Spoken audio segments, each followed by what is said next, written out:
राष्ट्रीय जनता दल की तरफ से मोतिहारी में किसान सम्मेलन का आयोजन किया गया था, लेकिन यह सम्मेलन किसान के बिना ही करना पड़ा। दरअसल इस सम्मेलन में किसानों की भीड़ जुट नहीं पाई, जिसको लेकर इस सम्मेलन के सर्वा सुधाकर सिंह की काफ़ी किरकिरी हुई और ये बात अब पूरे जिला में चर्चा का विषय बना हुआ है।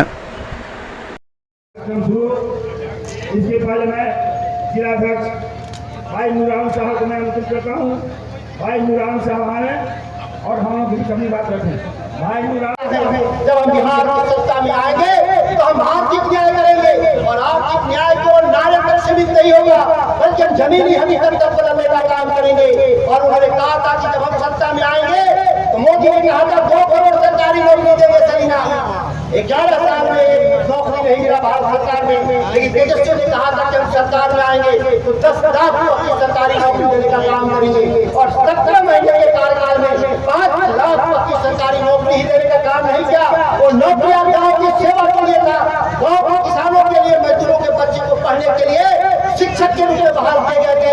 वो नौकरियां भी गई ग्रामीण अर्थव्यवस्था में, शिक्षा में, स्वास्थ्य कर्मी के रूप में नियुक्त किए गए। पहले पंचायतों में जो हॉस्पिटल हुआ करता था उसे बंद कराने बंद रहते थे, लेकिन तेजस्वी जी के आने के बाद पंचायतों के स्वास्थ्य केंद्रों के ताले ही नहीं थे। बताया जा दवाई भी लोगों को मिलने लगा और 3 दिन वहां पे सारा स्टाफ, नर्सिंग सारा स्टाफ बैठने लगे।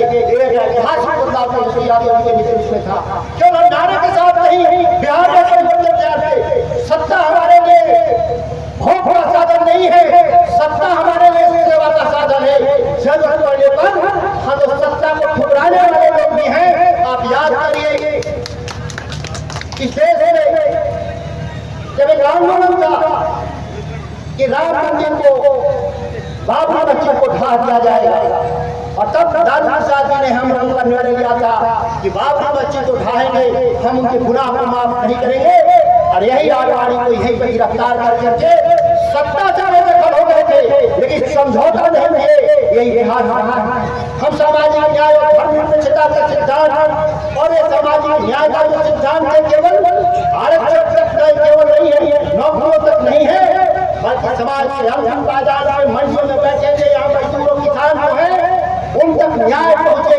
उसकी लड़ाई लड़ने के लिए भारतीय जनता दल और लालू प्रसाद जी के जमाने में मंडी कानून लागू हुआ था। मंडी कानून जरूर कांग्रेस के राज में पास हुआ था, लेकिन लागू तो हुआ लालू प्रसाद जी। और हमारी सबसे बड़ी ताकत हुआ करती थी नीतीश कुमार आते हैं 2005 में सत्ता में, तो सबसे पहले बिहार में देश में पहली बार मंडी कानून को निरस्त कर दिया और मंडियों को बर्बाद करने का काम किया। तो हमारे पूर्वजों ने स्वर्गीय गजाधर सिंह जैसे लोग जो सैकड़ों की मंडी बनाए थे, किसानों के लिए मंडी बनाए कि किसान अपने अनाज से लेके फसल तक बेच करके अपनी रोटी चलाएगा। और अंग्रेजों की सत्ता से चुनौती दे करके, क्योंकि अंग्रेज यही चाहते थे कि भारत के किसान अमीर बने, वो चाहते थे कि भारत के किसान गरीब रहे, मजबूर रहे। लेकिन उन्होंने जो संघर्ष किया, उस संघर्ष को आगे बढ़ाने वाले लोग लालू प्रसाद जी के नेतृत्व में मंडी कानून को लागू किया गया।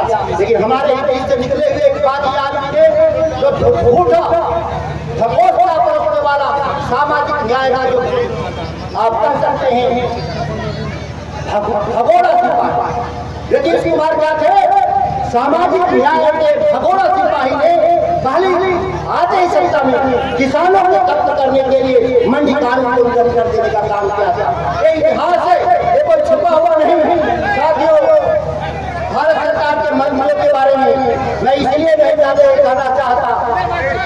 लीची उत्पादन करने वाला इलाका, केला उत्पादन करने वाला इलाका, गेहूं चावल उत्पादन करने वाला इलाका, जब 52 दिन धरती के किसानों को फायदा नहीं हुआ। किसी जमाने में गन्ना की मिलें ज्यादा होती थी, देश के 25% लोग, देश में 100 क्विंटल उत्पादन होता था। आजादी के समय 25 क्विंटल अकेले बिहार में पैदा होता था। आज हम कहाँ खड़ा है, आज देश में 100 किलो में केवल 2 किलो की बिहार में उत्पादन हो रहा। ये कौन लोग दोषी है? ये दोषी वो लोग हैं जो सत्ता में बैठे हुए थे, केंद्र की सत्ता में।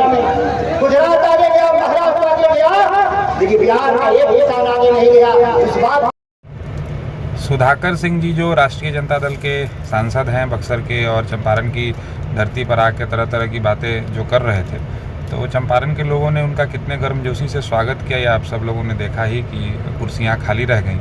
और वो उस विचारधारा से आते हैं जिस विचारधारा के उनके विचारधारा के जो नेता हैं, उन लोगों ने गरीबों और असहाय लोगों का बिहार में, जिनको कट्ठा 2 कट्ठा धूर में ज़मीनें हुआ करती थी, उन लोगों से ज़मीन लिखवा करके और उनके परिवार को लोगों को नौकरी देने का काम जिसका साक्ष्य है, जिसका केस उन लोगों पर चल रहा है, वैसे लोग आकर के यहाँ ज्ञान बांट रहे हैं कि भाई अंबानी अडानी को यहाँ की ज़मीनें दी जा रही हैं।